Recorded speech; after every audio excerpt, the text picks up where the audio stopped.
Oh, I've got the right audio now. I bet you can hear me now. Um, so, man, it changes every day. But anyway, I think the actions of Sheriff Kozak have definitely been political the whole way around, and I don't think there's any question about that. And so I guess, you know what, I was going to start with that video, but we've got a couple callers, and we're going to go ahead and let's talk to, and if you could be quick, because I have a feeling there's going to be quite a few people that call in today. So the first one we're going to go to is our pal, Jerry Jackson. Oops, hold on here. Let's see here. Jerry, call back. I hit the wrong button. So let's go ahead and take another call. Jerry, sorry about that. Go ahead and call back in. Welcome to Cowboy State. Please record your message. When you've finished recording, you may hang up or press 1 for more options.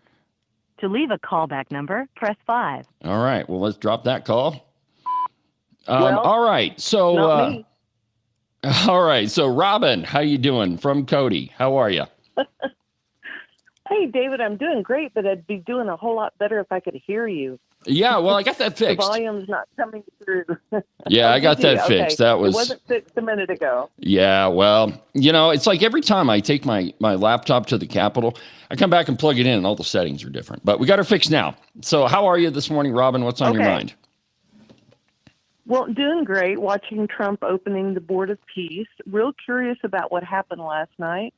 So are you going to start over and recap better? Yeah. So if you just hang on a minute, Robin, I'll give everybody the rundown of it. So sure. About 11:15 last night, the Art Washut got up and he made a motion to suspend the activities of his committee. I'm not exactly sure what type of what you would call that. I'm still kind of struggling with that. But anyway.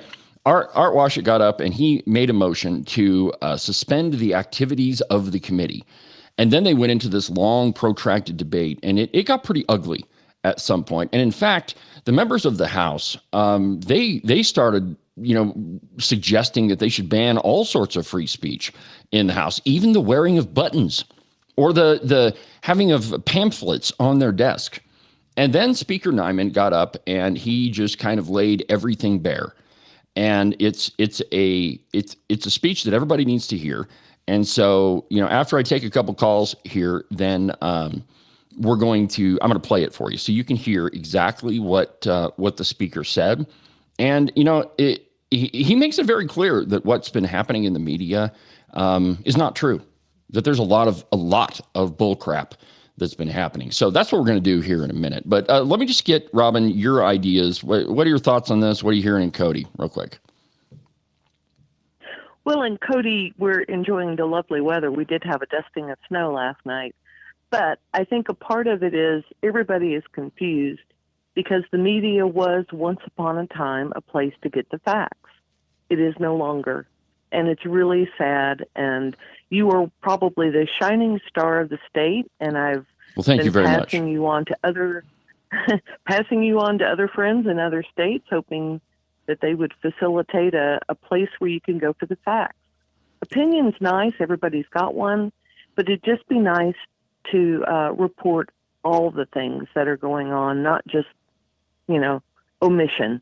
But anyway, thanks for doing a great job, David. We really appreciate it. Well, thank you very much, Robin, for saying that. I'm trying really hard to get the facts out, and I think it's important. I think it's important to understand that this program. You have reached the maximum time permitted for recording your message. Wow, I don't know what that is. If you're satisfied with the message, press 1. I don't know. It's not my phone. I think it's yours. Yeah, well, there's some weird internet gremlin going on. I'll drop off and listen. Yeah. All right, Robin. Okay, thank you for your call. Keep up the good work, David. Thanks. All right, take care. Bye-bye. All right. Okay, so let's go ahead and take. Let's see here. All right. Well, if you're calling in to talk, I'll wait a few minutes. Go ahead and call back. And let's see here. Let me see if I can call that guy back. Hold on just a second. Never done this before, so let's give it a try.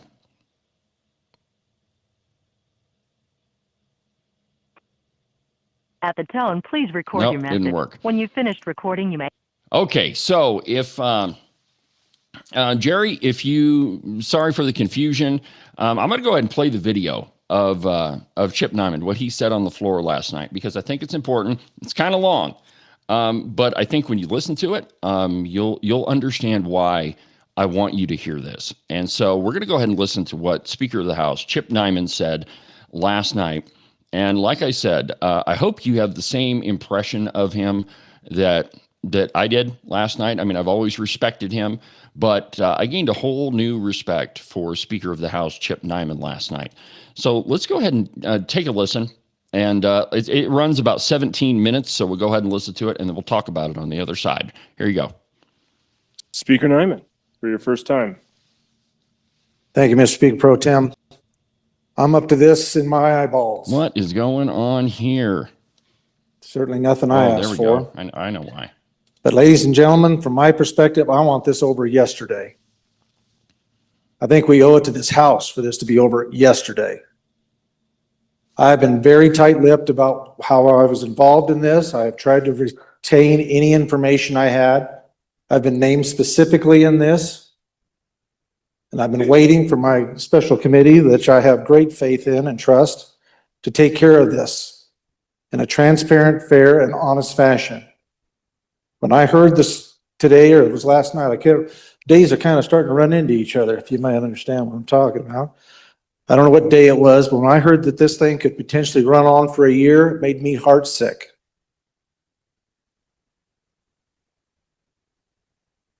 I don't think any of us in here want to see that happen. We owe it to this chamber to see to it that that doesn't happen. If this committee is not able to go on, and I respect the views of my good chairman, or I wouldn't have picked him. But do you think about how difficult my situation is? Now it's going to call everything into question. I took a check, evidently, according to Don Grasso, and I did. What am I going to do? Deny it? But I wanted this to be in front of my committee on YouTube, which this is right now. So maybe this is the best time just air it all. I don't know. But the idea of waiting and seeing how this all shakes out, I'm not going to wait. With all due respect, I'm not going to wait. I'm going to make it abundantly clear. I hoped and I wished it would be in front of my good chairman and the committee I put together, be able to tell him exactly where I was, exactly what the situation was, when it led up to it. Because it's on my head, ladies and gentlemen. I just got done listening to where my responsibility is to this chamber. And everywhere any one of you guys are, I'm responsible. So let's just get it out in the open. I have that prerogative. The media's watching, I'm sure, with bated breath. Here's the situation.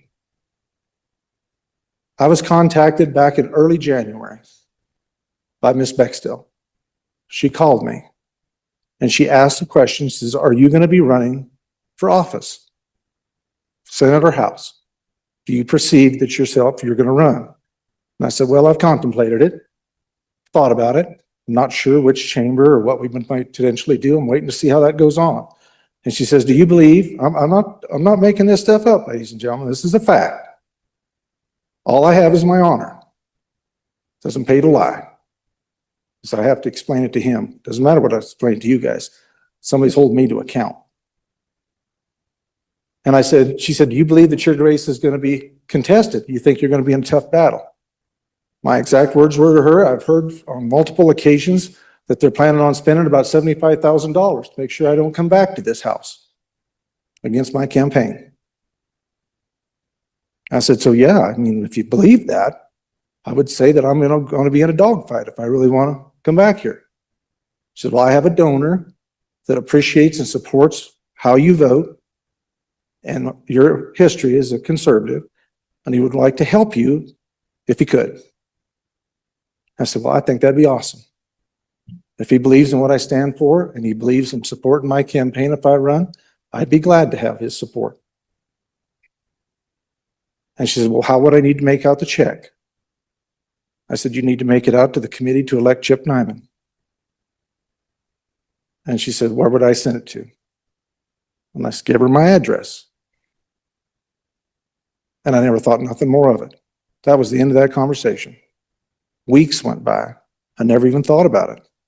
I just figured maybe they got something else going on or whatever.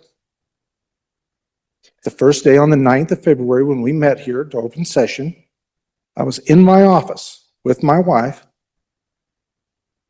and Miss Bextel walked in and said, "Here's your check." And I looked at it, and it said Committee to Elect Chip Nyman on it, and it was written January the 20th. I handed it to Joni. I said, "Take that home." And I said, "And put it in my campaign account." I thanked her for that, and she left. Not one time did it cross my mind that I did anything wrong, did anything illegal against any rules. Never even dawned on me. I basically forgot about it. Now there it is. That's the whole story. You got the motive, you got who did it, you got where I was standing. We were not on the floor. We were in my office. Some would say, "Oh, that's worse yet." Show me in the rules. Show me the law that was broken. And do you understand the difficulty I'm in? Because now I'm charged, because of that motion, as Speaker, I had to pick the committee to investigate me. So the next step is, if we're going to go down this road, and I'll be honest with you, ladies and gentlemen, I am angry. I am angry at the fact that this got to this point, because I really do believe we missed a step. As long as I've been in leadership, if there was a complaint, it was brought to leadership, and they were asked to investigate it. We'll look into it. If there's something wrong, then we'll get onto it. It didn't go to the media first. It went to leadership. And that is clearly laid out in our rules. Now, you can say there's Part B that says the legislature or the House can do whatever they want. I've never seen that done that way.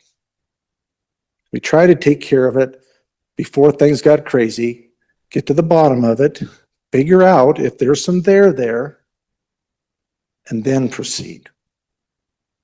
And I've been in on several of these. But now I got people at home that are angry at me because I'm taking bribes. Listen, the horse is out of the barn. If those folks that wanted to spend $75,000 on me to make sure I don't come back, this was a good investment. Because now I got to get people that I rub shoulders with every day to believe I'm not taking bribes, because I'm not. I took a campaign check for $1,500 from a gentleman that believed in me, and he agreed with my political choices and my votes. Another part of this that I think needs to be said, ladies and gentlemen, is the fact that we're trying to tie this into somehow the decision on House Bill 141, and that there was influence peddled in order to have deference to that piece of legislation. Here's that from my perspective. I was here last year, and I voted in favor of that particular amendment on Senate File 40 a year ago. And then, evidently, I still supported that, and I became a co-sponsor and voted for it again. Why would I need to be bribed to do what I already did a year ago? There are so many parts of this, ladies and gentlemen, that are just, they don't fit. And this stinks. This has put us, I've heard the word stain. I saw everybody get up, a lot of folks get up here and throw words around. I got former leadership that are in tears over the decline of this house. You don't think that breaks my heart? You don't think that hurts my feelings?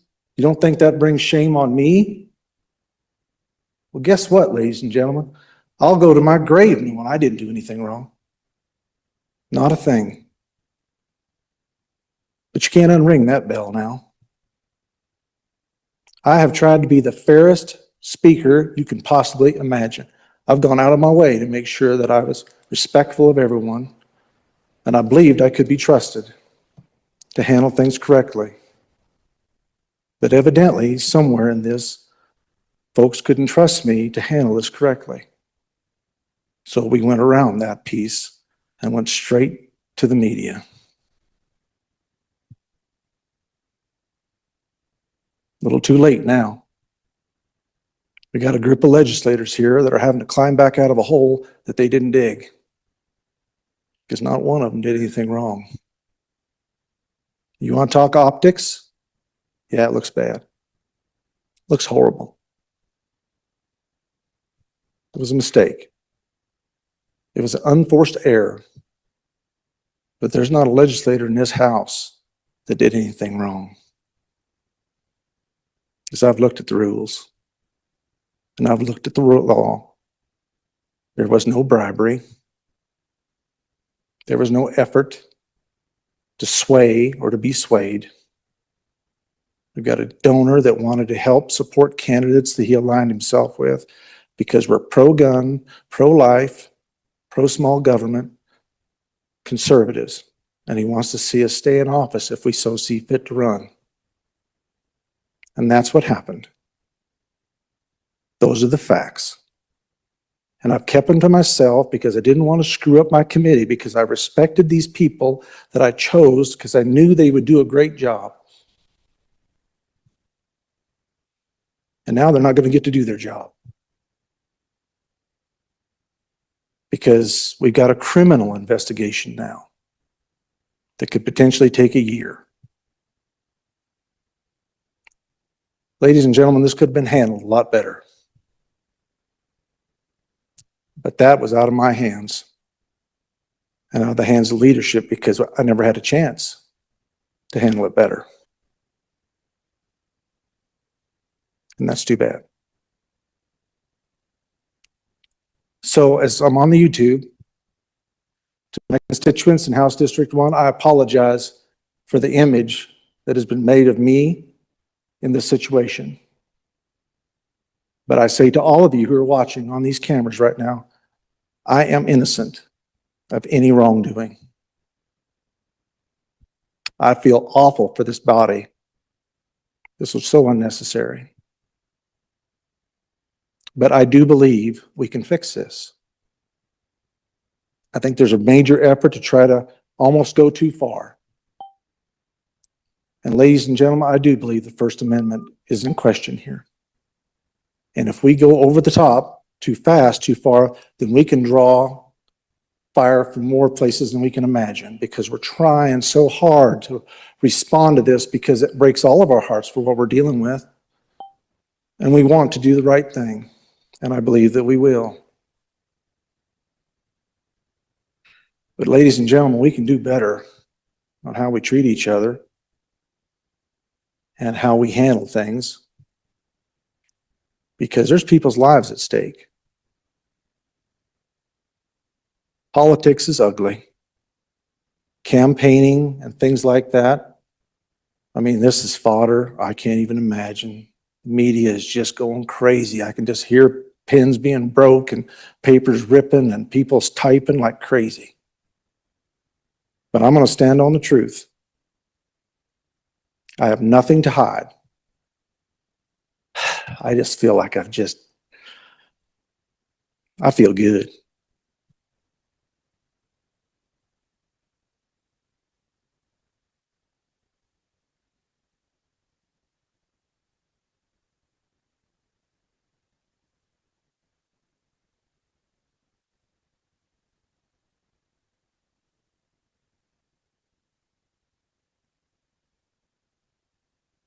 All that to say this: can we do something in this body to make rules that'll prevent anything like this from ever happening again? Because I don't want this body to ever even have the appearance of wrongdoing. Let's do that. Let's do the right thing, ladies and gentlemen, and let's pass some rules that are going to stop this from happening. Poorly thought out actions are awfully hard to make rules to protect people from them. Now, we can try, but I do believe this House, if we'll work together and help each other and have some grace for each other, that we can put together some really good things that'll help the people that we leave this place to be able to avoid what we've gone through and what actually, quite frankly, what we're still going to go through. This isn't over. As much as I'd like to believe the media will leave us alone, this is far from over. We're all going to feel the issues that are happening here and the long-term consequences of these decisions. But let's do something right. Let's fix this as best as we can.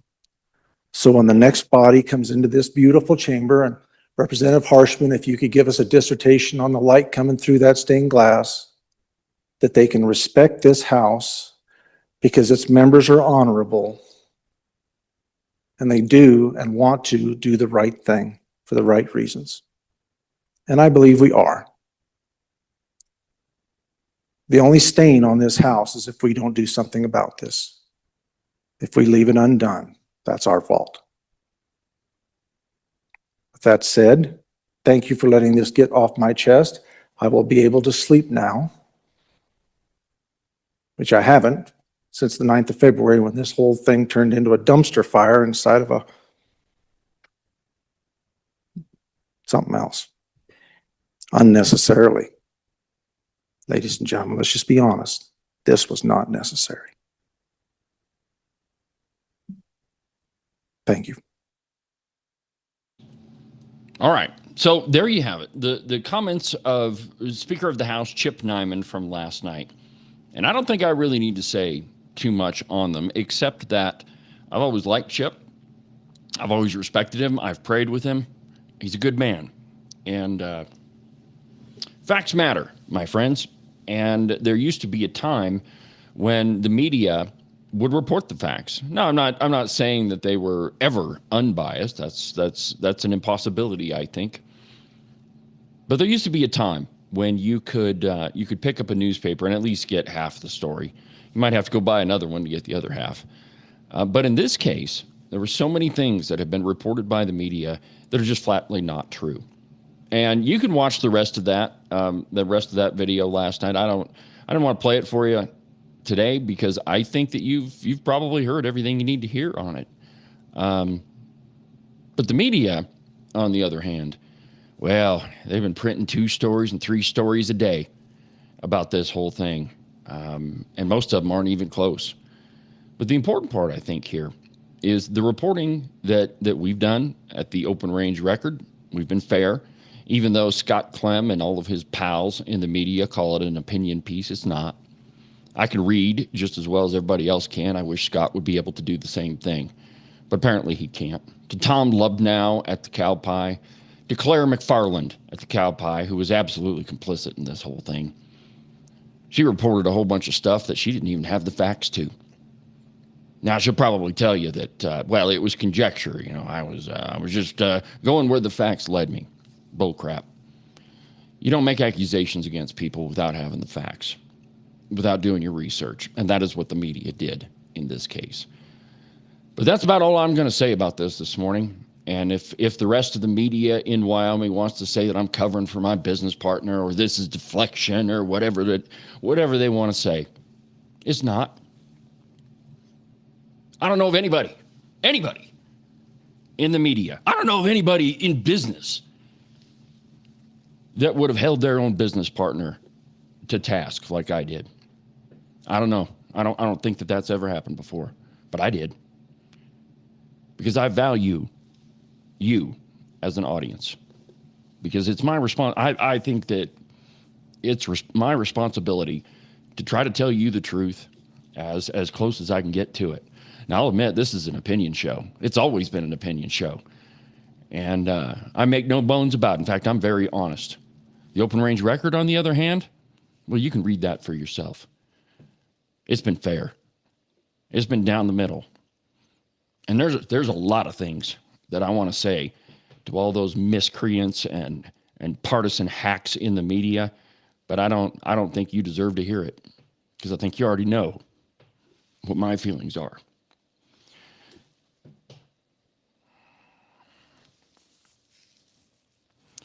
My friends, I love coming to Cheyenne. I love being down here. I love being able to report what's going on. I get a real charge out of shining a bright flashlight in places where there's some people that they don't really want that there.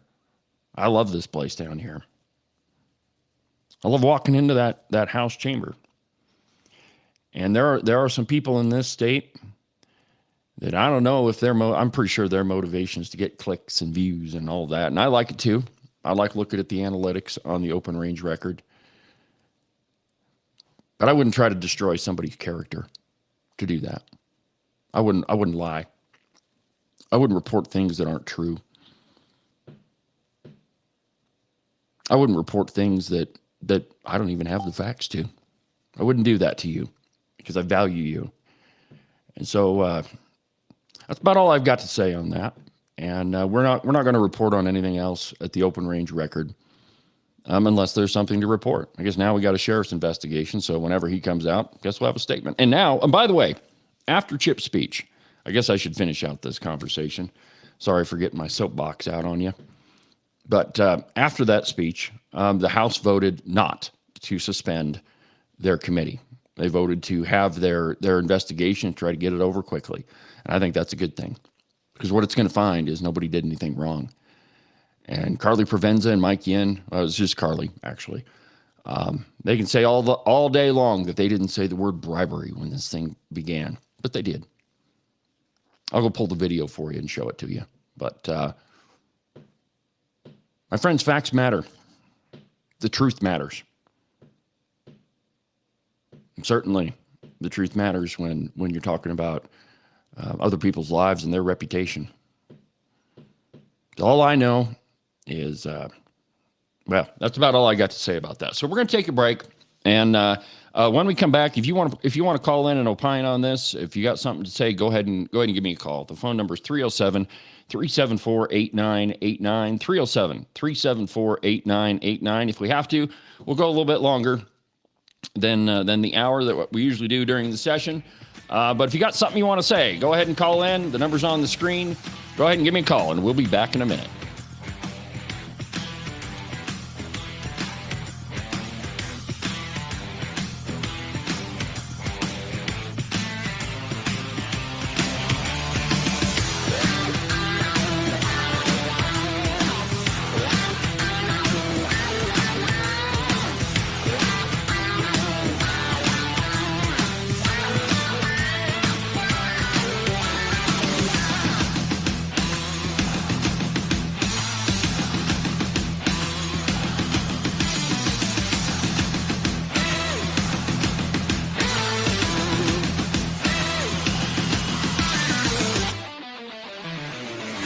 Are you tired of all the meaningless political drivel floating around right now? Endless commentary that really doesn't have anything backing it up? Do you long for the days of true investigative journalism coming from an authoritative source who really doesn't care how popular and apparently good-looking a politician is?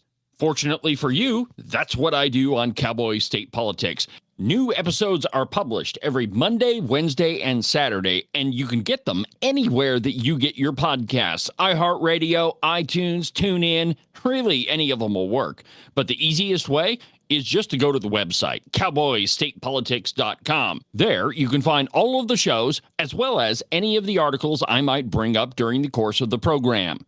Cowboy State Politics Live, the program you're listening to right now, is broadcast every Tuesday through Friday, beginning at 8 a.m. Pay attention to all of that other block-headed nonsense if you want. Just make sure that you don't miss an episode of Cowboy State Politics. And now, back to our program.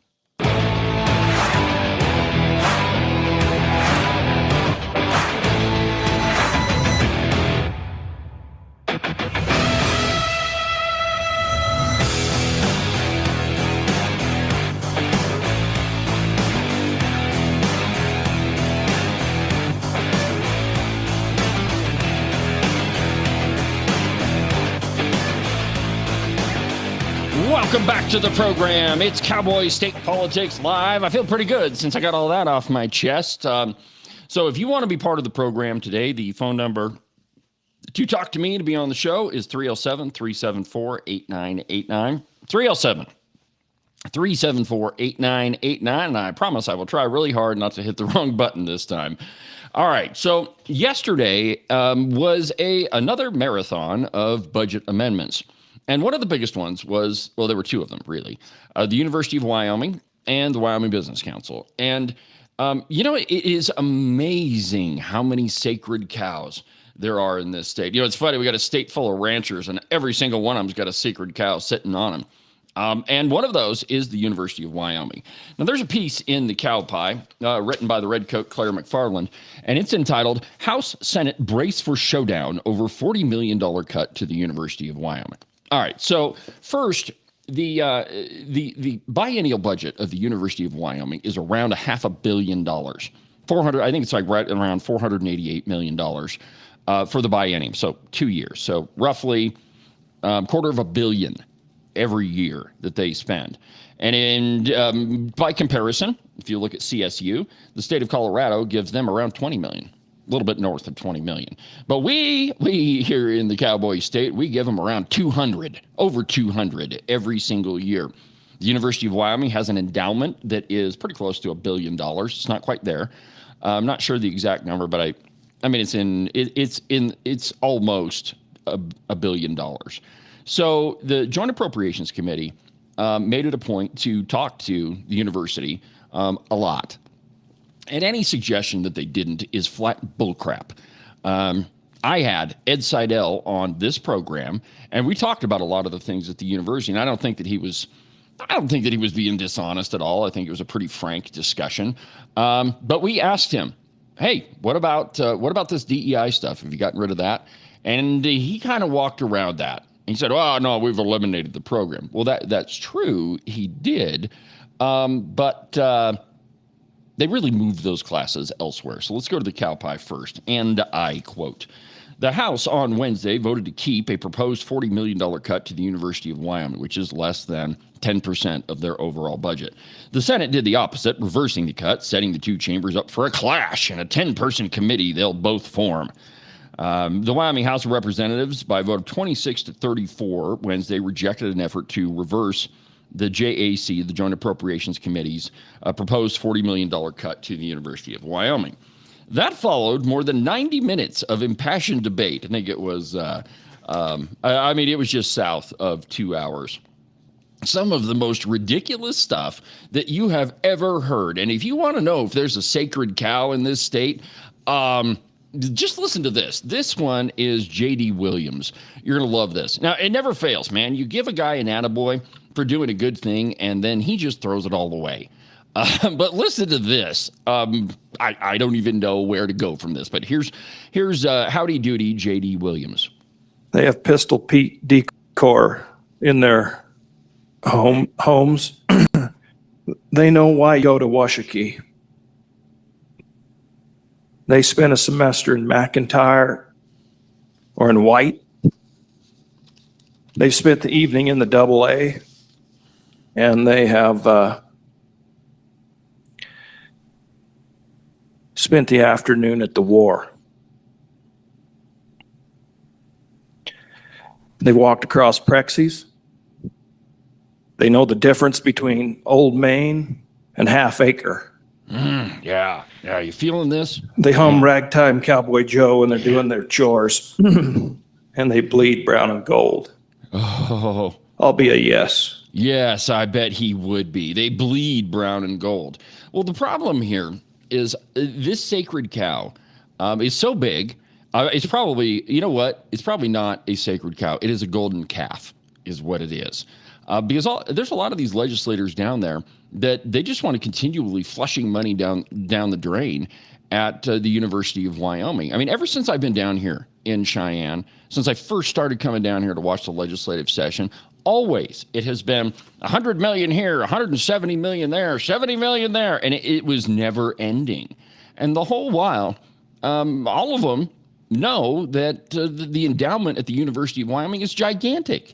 I mean, they could pay for every student to go there for free for lots and lots and lots of years on that endowment. But we continually keep shoving money at them. They have the Cowboy Joe Club, raises a lot of money for UW athletics. And by the way, I think the Cowboy Joe Club is incredible. They've done a lot of work at War Memorial Stadium, Arena Auditorium. We've got some, really nice facilities there. But there's no reason why you and I need to continually flush money down the drain. And the reason I say that, I don't mean that it's an entirely waste. But I do think, because the university is is an awesome resource that we have. I mean, go walk around that campus. And it's beautiful. They've spent a tremendous amount of your money. You can go on back pathways that aren't main thoroughfares through the school, and there's statues all over the place, and they're fantastic. But what does that contribute to your child's education? Nothing. It looks pretty. It's really nice. But what exactly does that contribute to their education? Not a darn thing. Now, the conversation went on, and it continued. Now, here is Cody Wiley, and this one is almost laughable. But let's see here. Let me find it. Andrew Byer, Cody Wiley. Here you go. I don't even know what to say. Just listen. And through that process, it began kind of just to wind into the fabrics of my being, right? And I might not be a cowpoke like the old representative on the east border of the state, that is fast becoming the voice of Wyoming, and sure as heck not as poetic. But I am a poke. And when we look at this and we talk about our university, is anything perfect? Absolutely not. Is there work to be done? Sure. I cannot take him anymore. Oh, it's woven into the fabric of my being. And J.D. Williams is fast becoming the voice of Wyoming. Oh my God. But if you thought that it ended there, you would be mistaken, my friends. This golden calf is growing by the minute. Check this one out. Here we go, Landon Brown. And this one, oh my Lord. I think that he's already taken the course in ecofeminism. One of the things that got my attention, I'm not going to lie, was this discussion on ecofeminism. I heard this and immediately jumped on the website and went and looked it up.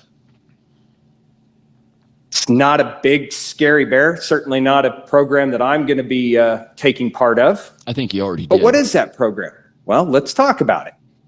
It's a PhD level course, ladies and gentlemen, a 5,000 series course. A 5,000. It is required for PhD. Hold the phone. Wait a minute. Just wait a minute. It's a PhD level course. Now, keep in mind, Trey Sherwood, and I didn't grab the video clip for this one. I thought I could just tell you about this. But right at the beginning of this conversation, Democrat Trey Sherwood gets up there, and she makes the ridiculous claim that we didn't talk about any of this in the Joint Appropriations Committee. None of it. No, we didn't. Thank you very much for bringing it up, everybody, because none of this was discussed. Really? Here's our pal, Ken Pendergraft, Agent 29 in the Joint Appropriations Committee when they were doing their 2-week budget marathon. Listen to this. This is from the website on the Hobbs School. And I thought perhaps I would seek an undergraduate minor in sustainability. Listen. And if I were to do so, I would be required to take 9 credit hours of foundations in sustainability, and then another class in campus sustainability. I don't know what that is. And then I would have my choice of the following: social justice in the 21st century, environmental ethics, global justice, environmental justice, environmental sociology, food, health, and justice, diversity and justice in natural resources, or perhaps my favorite, ecofeminism. What? No. Hold the phone. I thought that Landon Brown said this was a 5,000 level course. Now, keep in mind, let me set the stage for you. When Ken is saying all this, he is right in front of Ed Seidel, the president of the university, and out of all of the legislators, Representative Pendergraft has spent probably more time with the University of Wyoming than any of them. I mean, he's made several trips down there. We had Ed Seidel on the program. For Trey Sherwood to get up there and claim that we've never heard any of this on the floor. We never heard about this in Joint Appropriations Committee. Nope. Let's continue. Feminism. After I got through with that, I would be treated to such other courses as global climate governance. Yeah, that's a good and one. Diversity and justice in natural resources. I'm just wondering why these courses aren't offered in Gillette. That, my friends, is why he's my producer. Anyway, so Landon Brown says, oh, no, this is a PhD level course. Well, quite frankly, that's bullcrap. I don't know which website Landon Brown was looking at, but it wasn't the undergraduate one, because you had right there Representative Pendergraft talking to Ed Seidel, reading right off the website. And right after that happened, Jeremy Haraldson, Representative Haraldson, looked at Ed Seidel and he said, look, I'm on the website right now. And it says ecofeminism and, what was it? Gender studies. Yeah. And he said, I'm thinking about applying right now. You told us all this. We took care of all this. See, the truth is there is very little that's actual fact that is coming from the Democrat Party and the Redcoats in this whole thing. Now, let's go ahead and continue with what Landon Brown said. I mean, the rest of this, it's pretty good. Listen. The academia. This is not being taught to our undergraduate students. This is not being forced as a mandatory student requirement to graduate from our college. This is something that posits a PhD candidate, somebody who is expanding their knowledge in the environmental and natural resources world, to go against their current bias, to think outside of what they already understand and they see. It's asking them to look at a different point of. I can't take him anymore. This is what I was talking about, my friends. Facts matter. And I guess when you get down on the floor, you lose. If you're one of these redcoats like Landon Brown, you lose all connection to all things that are fact. Let me give you another one here from Landon Brown. This one, and this is the point I've kind of been driving at here, but check this out. This is where he insults pretty much the entire body. Well, all the conservatives anyway. Check this out. But I want it to be very clear that it sounded as if this was being forced down the throats of our students, and it's just not. This is one course handpicked out to make it sound like it's super scary. What's really interesting, Mr. Speaker Pro Tem, our university is older than our state by 4 years. This university was founded in 1886 when they started having cowboys graduating over there. We didn't become a state till 1890 here. It predates our Constitution. It's important to us as a pillar of what it means to be a cowboy in this state. What I find incredibly interesting about this entire debate, when I go look at the people that are in favor of this cut, not one of them attended this university. That says something to me. It says something to me too, Landon. But I guess when you're praying in front of the golden calf, it's hard to convince yourself to do away with it. Maybe you should listen to the other people on the other mount saying, that golden calf is probably not doing serving your best interests. But the problem is that all of those people down on the floor, J.D. Williams and Andrew Byron, I didn't get to Andrew Byron yet. I'll play him in just a second. But all of them look at the University of Wyoming as their sacred cow. How dare you suggest that we cut any money from it? And here's the problem. They lack perspective. When you are in the middle of things, when that is your sacred cow, when you're praying at the base of the golden calf, you lack perspective. And you can't see beyond your own personal biases what the real problem is here. That we spent $500 million every 2 years.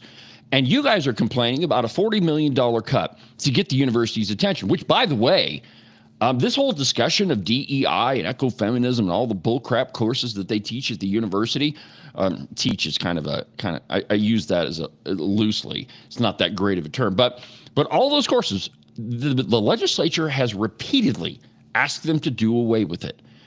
And it's all been in connection to state funding. Hey, man, if you want to teach those courses, use your own darn money.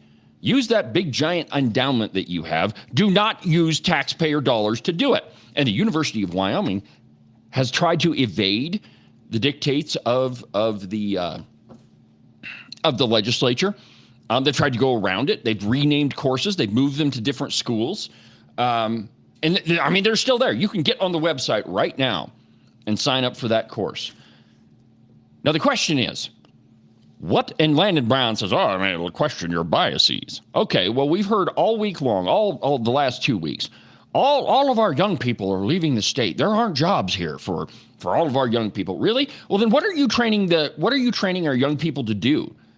You're shoving woke classes down their throat for jobs that do not exist in Wyoming. And then on the other hand, you claim there's no jobs in Wyoming for all of our young people. No kidding.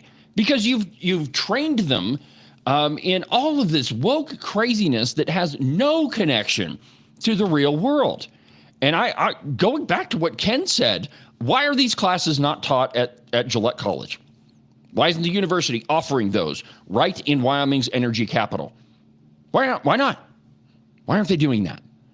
Because they would lose their funding. That's why.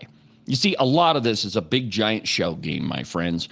And, at the very least, we should ask our representatives to be honest on the floor. But none of them really can. And in fact, they just all want to just bleed brown and gold, or at least that's what Andrew Byron says. Check this out. It would be much better, and it would be much easier to have this discussion if we had more in this room that bled brown and gold. That's no longer the case. It matters to me. It matters to our constituents. It matters to our colleges. It matters to our alumni. It matters to our future. It matters to our business community. It matters to our culture. It matters to our family. One of the proposed cuts, or this proposed cut. It matters to me, Andrew Byron, that you're taking care of my money, that you're not spending it on ridiculous things like ecofeminism and sustainability. That's what matters to me. That's what matters to Wyoming taxpayers, because I don't know if you figured this out or not, but we don't have a choice paying taxes. We elect people to go to our legislature to be good stewards of our money. And when we're told that our tax dollars must be spent on things like ecofeminism and sustainability and social justice and global governance, maybe we are absolutely within our rights to ask the question. Why are you spending our money on this? Because if you're receiving state money, with the shekels come the shackles, my friends. And the University of Wyoming, well, they got a lot of shackles. Well, the conversation didn't end there. In fact, Carly Provenza, the person who has no conception of what the rules are, which, by the way, in this conversation, I didn't pull the clip, but she started talking about the rules, and I about lost it in the gallery. Of course, if you go to the Open Range Record, you can see the article, how Carly Provenza, Mike Yin, and Matt Obrecht violated the joint rules with this whole Checkgate thing. So I mean, I had to cover my mouth, and I thought I was going to get kicked out of the gallery because it was so outrageous. But anyway, here is what Carly Provenza said about this $40 million cut. Representative Provenza. Thank you, Mr. Speaker Pro Tem. Let's be clear and honest about what this funding cut is. It is an attack on academic freedom. It's an attack on academic freedom. According to the budget as proposed, only agriculture, life science and natural resources, and so forth on page 53 are worthy. Imagine if you don't like the idea of a course on ecofeminism, what will happen? You're worried about that coursework that they take at our university? Wait until you see what they learn when they go to the South. Wait until you see what they learn when they go to the West Coast. They don't have and come to. back with those ideas. They don't, that's the point, Carly Provenza. They don't have to go to California. They don't have to go to Colorado. They don't have to go to these other liberal institutions because they think these things are being taught at the University of Wyoming. All of these people on the floor, Andrew Byron, Landon Brown, Carly Provenza, JD Howdy Doody, all of them are so married to the idea of the University of Wyoming, they can't see the forest for the trees, which is why what Andrew Byron and Landon Brown argue, well, there's nobody here that attended the University of Wyoming, so you should just sit down and shut up. This is why we need people in there that have some perspective, that aren't tied, that aren't bowing at the bottom of the golden calf. That's why those people need to be there. Why, when we can look at a situation and say, look, the CSU gets $20 million from the state of Colorado, we're giving north of $200 million a year to the University of Wyoming, which is half the size of CSU. You see, this whole conversation is so disingenuous, and none of it is really based on fact. Because the people that are arguing, Landon Brown, Andrew Byron, Cody Wiley, Carly Provenza, they didn't sit through the Joint Appropriations Committee. They probably didn't even go review the audio. They didn't hear Ed Seidel sidestep it. And a lot of what they said is, well, we moved that to a different program. I don't know what it is. Yeah, we moved it to a different school. Well, it's diversion. And Scott Clem, if you want to talk about deflection, this is it right here on the floor. Well, my friends, that'll about do it for today's installment of the program. I got to get over to the Capitol and see what other crazy stuff these people are going to come up with.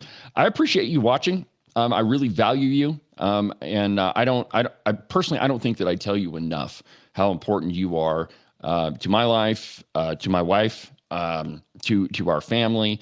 And it is absolutely my pleasure to do this for you, to sit here and try to bring you the truth and to do it in a way that's fun and entertaining. So don't forget about the Open Range record. It is going gangbusters right now, and I'm about to post a whole bunch of really cool articles. There's one I want to point out to you. It's going to be published on our Faithline page. Of course, it'll appear in the latest news for a while, but it's a personal account about adoption, and I apologize for not getting it up earlier. That is totally my fault. Somehow it slipped through the cracks, but I'm going to publish that one first this morning. I encourage you to go check it out. It's a really cool story by Don Marquardt. So anyway, my friends, from the depths of the Middle Swamp in Wyoming's capital of Cheyenne, never at the base of the Golden Calf, I'm David Iverson, and this is Cowboy State Politics. See you tomorrow, Scott Clem.